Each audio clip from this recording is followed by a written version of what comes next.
The following program was provided by an independent producer solely responsible for its content. The opinions expressed do not necessarily represent the views of this station, its staff, board of directors, or underwriters.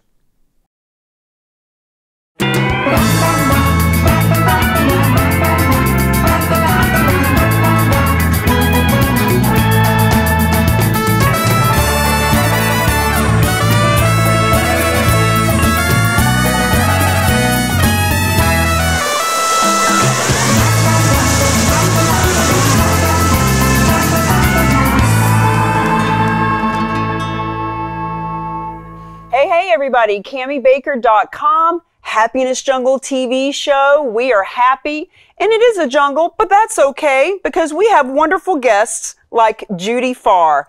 Judi Farr has been a friend of mine for several years, knew her in the real estate industry, and here we are, gosh, 15, 20 years later. At least, yeah. Yeah. Still friends, still collaborating and doing fun stuff out in the world. Visionary entrepreneur that you are. Been an entrepreneur for 35 years, you told me. Actually, 35 plus years. 35 plus years. So tell us a little bit about your story, Judi. What do you want us to know?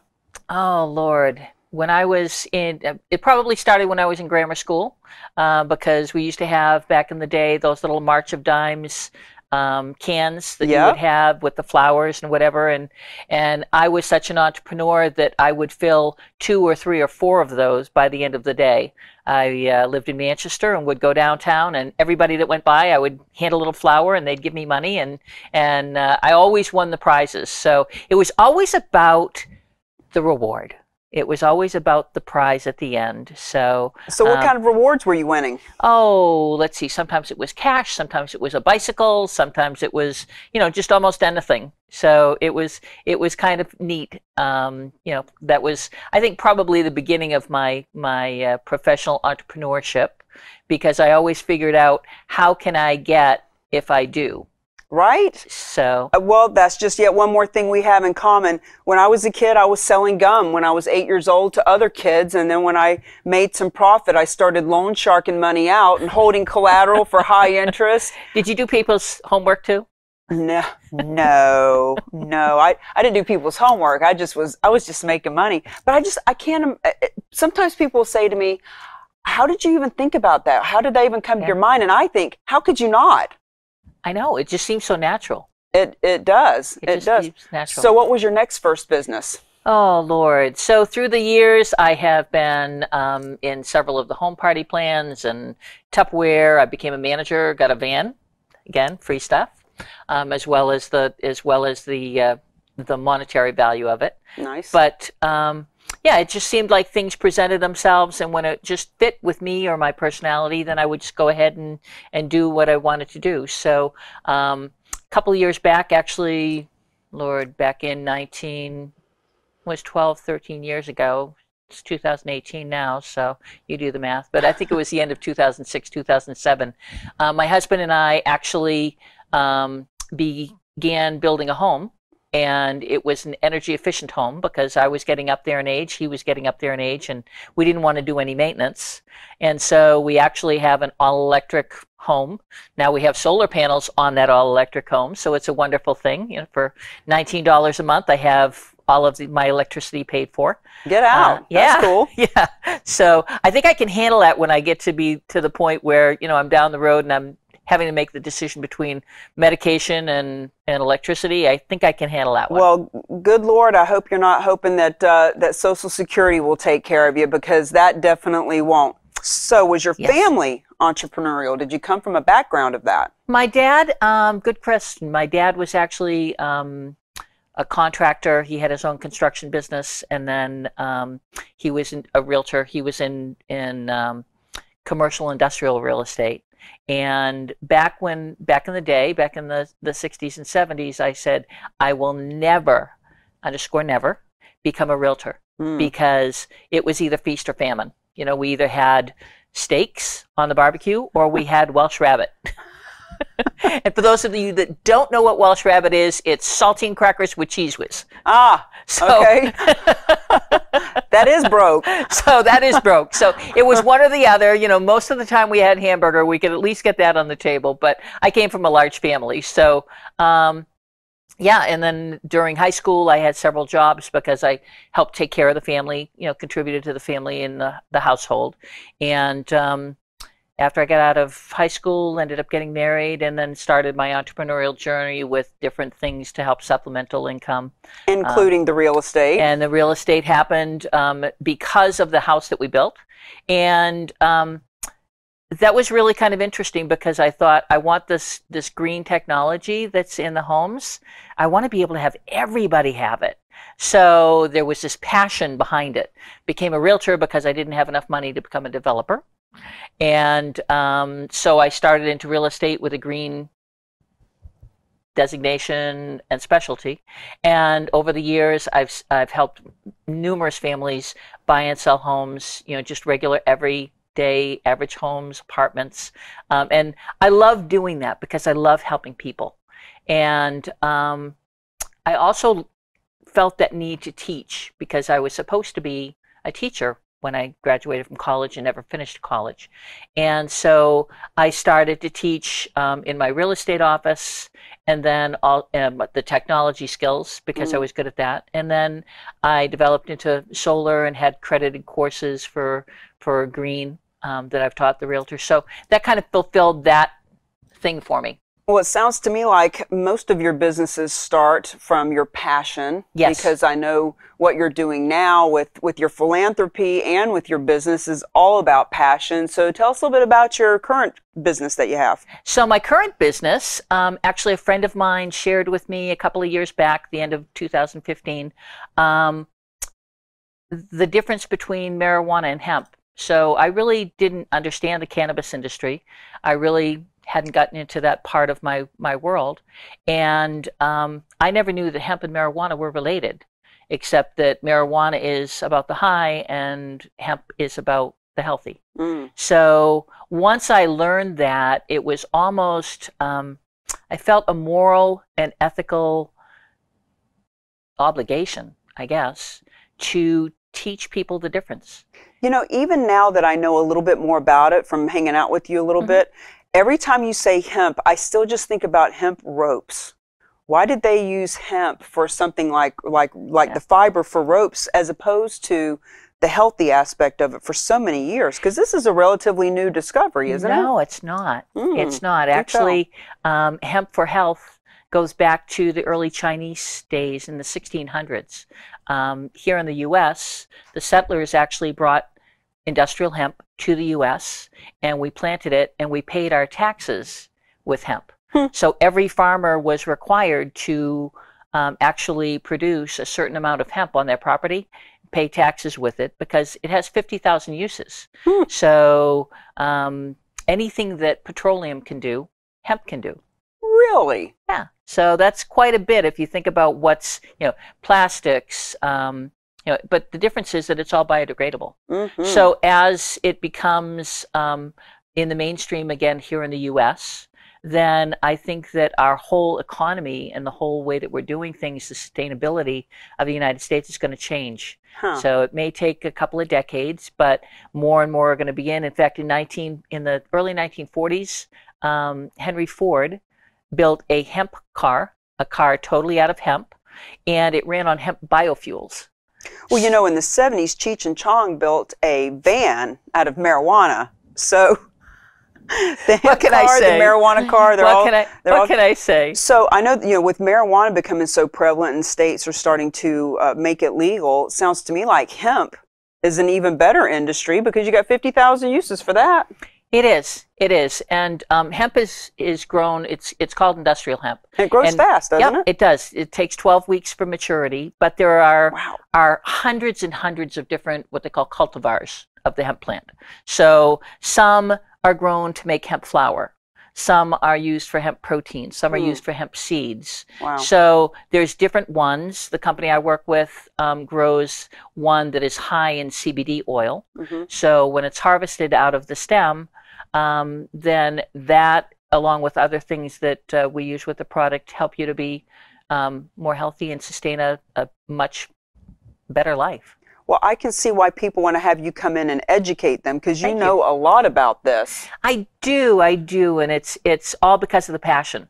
It's all because of the passion. And I love teaching others and then having the ability for them to teach others. Because I'm one little stone in the river, but if I can teach a lot of other little stones, then the ripple effect that we're going to have when we're thrown is a whole lot bigger. Well, speaking of the little stones, with some of the cause marketing campaigns I'm doing with kids, especially with the Finding the Sharks and the children entrepreneurs, I'd love to see you teach in a class to teach them about all the different businesses. I mean, if hemp is biodegradable and it can replace toxic stuff that's going into, wow, that's a big deal. Yeah, and President Trump, I think it's on his desk or almost on his desk now, the 2018 Farm Bill, which will make hemp actually legal in the U.S. again. Back in the late 1930s, it was taken, we had the Marijuana Tax Act, so it was actually taken out of our food chain and out of our medicinal chain.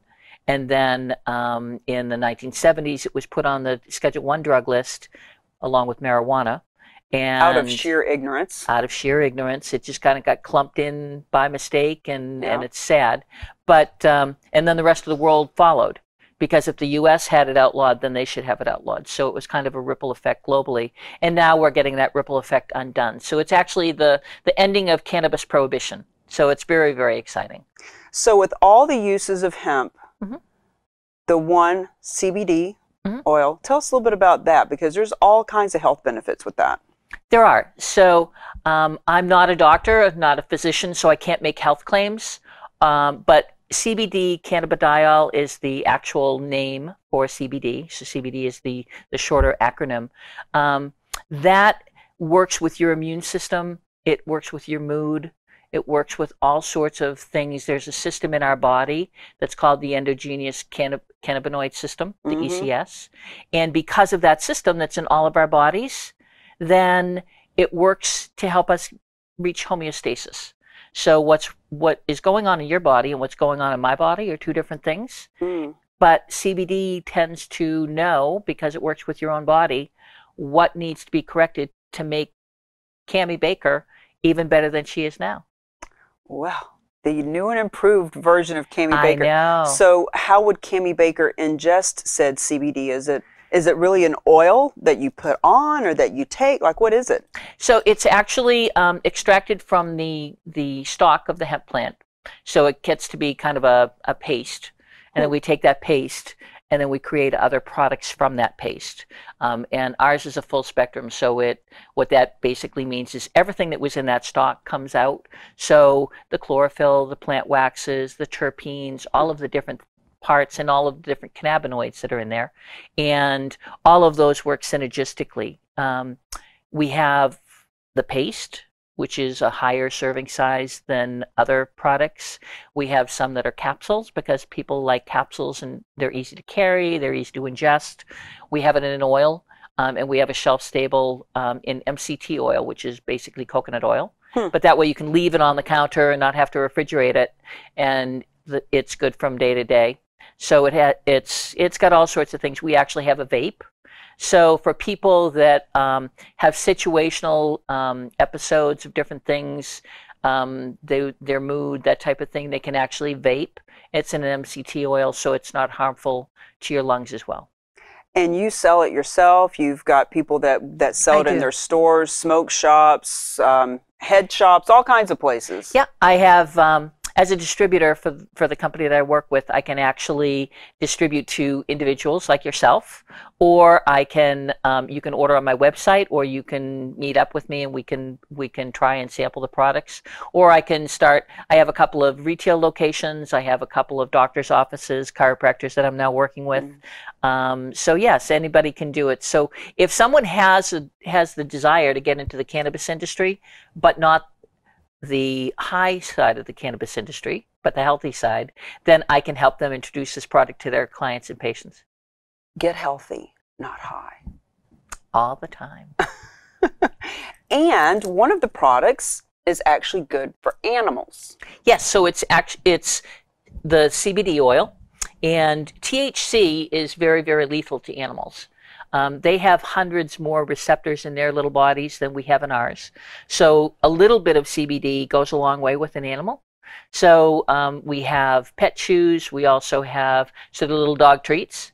We have an oil, and the oil is great because there's no taste and no odor. So if anybody's ever had a cat, you know that if it smells anywhere near 20 minutes old when that food's in the dish, they're not going for it. Well, this has no taste and no odor. So you can put it in with the animal food and the cat will be able to have it. Horse is the same way. So it's good for all mammals. I'm impressed with your extensive knowledge. Thank you. In this area. And speaking of animals, tell us about Friends of Laddie. Friends of Laddie is a pet project of mine, and it started out in June of 2018. I lost, or my husband and I lost, our 9-year-old English setter dog, and he had a heart problem. So one minute he was great, and the next minute he was gone. So it was very devastating. So I decided that because we'd lost him, and even though we have a brand new puppy that is wonderful, I didn't want to forget Laddie. And Laddie was part of the community. We live across from a ball field, so the kids all knew Laddie. Everybody, everybody was friends of Laddie. Everybody was friends of Laddie, whether they would just talk to him when they were walking down the road or they'd see him in the car when we had him out. He was a very social dog. And so we decided that we didn't want to have him be forgotten. And so I created an event that is actually a dog-friendly, kid-friendly, family-friendly event. And it's in Wilton, New Hampshire. And we're having pet photo contests and a pet parade. So you bring your dog dressed up in a costume, and we'll have that happening. I have, this year I have a keynote speaker who actually is going to be speaking on how Fido makes you be a better person. So it's really, really interesting. You mean like having an animal in your life? Having a dog or a cat in your life, how it makes you be a better person. Have you ever met anybody that loves animals that you didn't like? True that. Yeah. True that. Yeah, because if an animal doesn't get along with a person, people don't get along with the person. That is true. So, and you learn that. I mean, you learn to be nice to the animal, and then you learn to be nice to people. Well, and people will say that too. Well, my dog doesn't like that person, so I don't know if we should trust them. Yep. Huh. Yeah. So now your event this year is in the fall. Is it always going to be in the fall? I think so. I'm not sure exactly whether it will be or not. We haven't gone that far.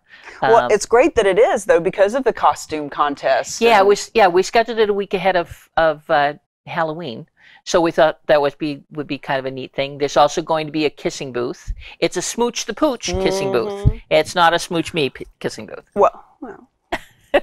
I'm going to be there. Maybe you can well, you know what? You can go in that cage too if you'd like. Go in the cage, Cami. There's probably a lot of people that would agree with that. We even have a jail for bad dogs. True. So one of the reasons you're doing it is because you're giving proceeds to an organization. You want to talk about that organization? Yeah, it wasn't.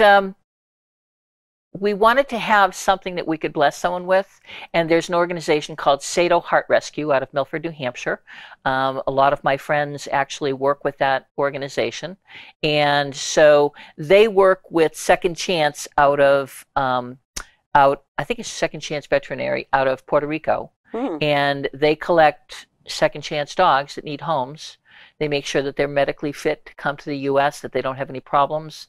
They have them examined, they bring them here, they're examined again by a veterinary here, and then they're put out for a second chance home. So Laddie is going to be responsible for several hundreds of dogs be brought here to the U.S., I'm sure, because we're doing wonderfully. We have all sorts of vendors that are interested in this community event. It's really breathtaking to see how the collaboration partners have come together. Nice. And they want to be a part of this. And so whether it's the local Tupperware lady or it's one of the manufacturing facilities in town, they all want to be a part of it. And next year I can see that it's going to balloon and balloon and balloon because we've already had requests, can you do it again? Well, what you're doing is what I call a cause marketing campaign, and I've done a lot of research, so you know a lot about hemp, and I've learned a lot about how cause marketing is just really thank God, a big part of business now. So statistically, 85% of consumers will switch from your competition to you or your company when they know you're on cause. So those manufacturing companies, those small mom and pop places, the entrepreneurs, the network marketers, all of them should know, listen, 50% of the workforce is actually millennials, and millennials don't even want to work for a company if it's not on cause. Exactly. Because we all know that you're not working 30 years and getting a watch and retiring anymore. And even if you could, people tend to now want to be on purpose. You know, they want their work and their personal life and their soul's life to just all be intertwined and actually be on purpose. So, you know, cause marketing is about people, planet, and profit, because even those who aren't really heart-centered, well, they can benefit too, because it actually increases profit when consumers will switch to your company because you're doing it. So I can see why so many of those companies are wanting to be a contribution. And as a matter of fact, JudiFarr.com is on the screen, so they can always reach out to you, and you know, you can tell them where to send a check. There you go. Yeah, we also have a website which will be up year-round, as well as a Facebook page. So for Friends of Laddie, it's friendsofladdie, LADDY.com.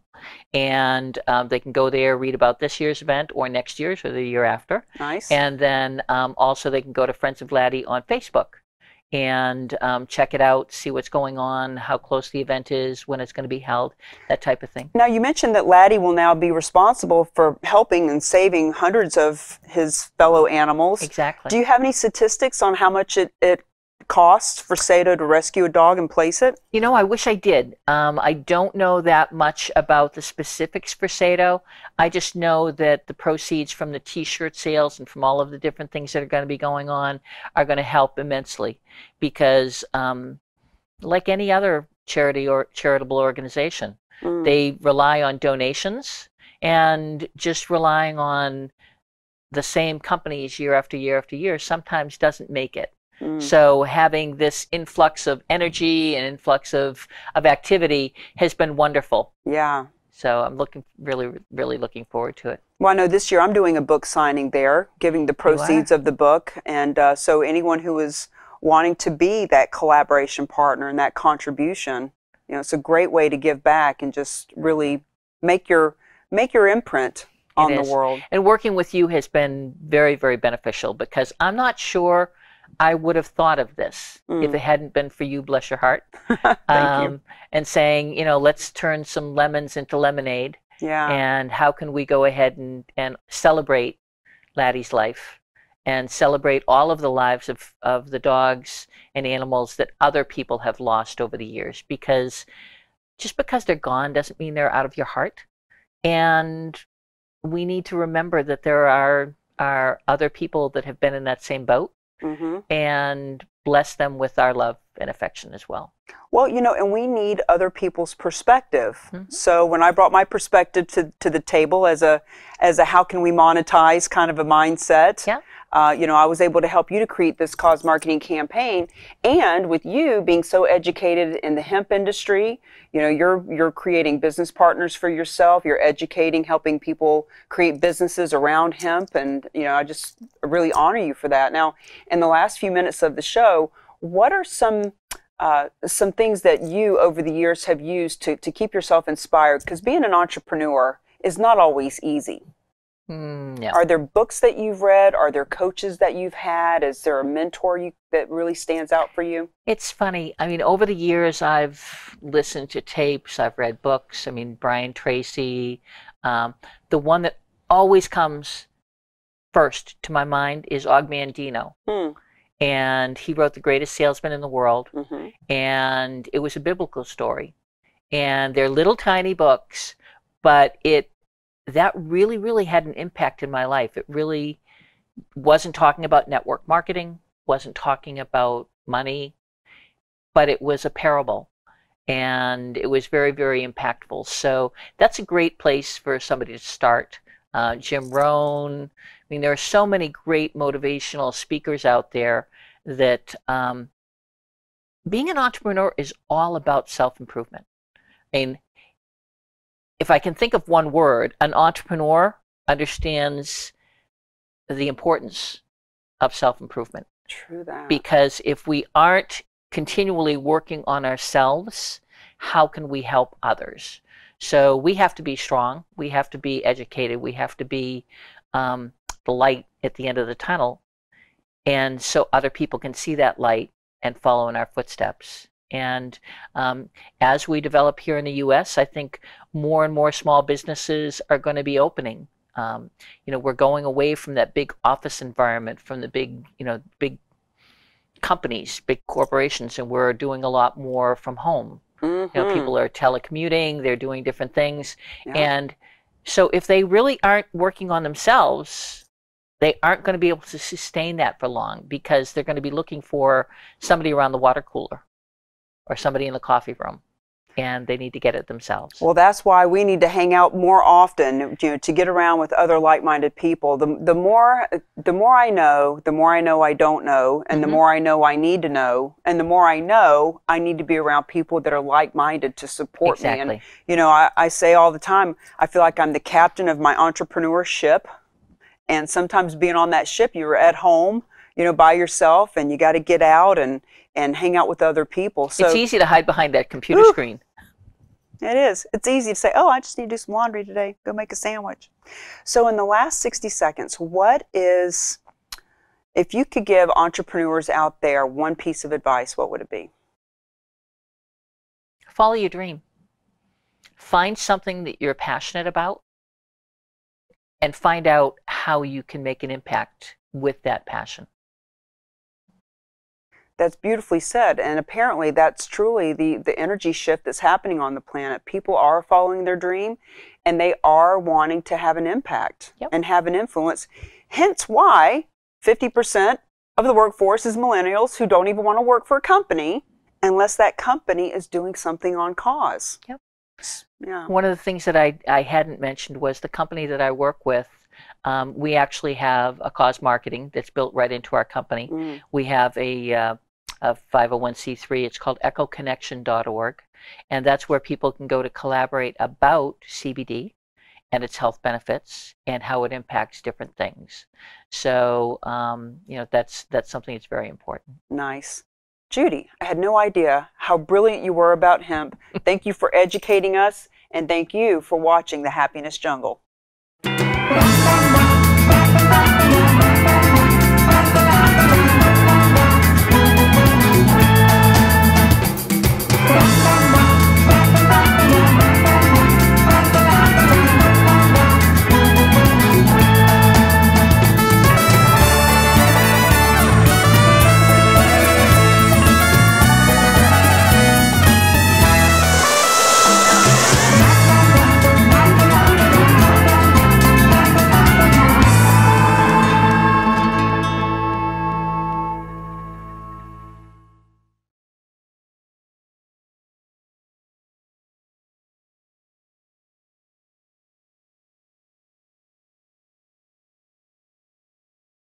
The preceding program was provided by an independent producer solely responsible for its content. The opinions expressed do not necessarily represent the views of this station, its staff, board of directors, or underwriters.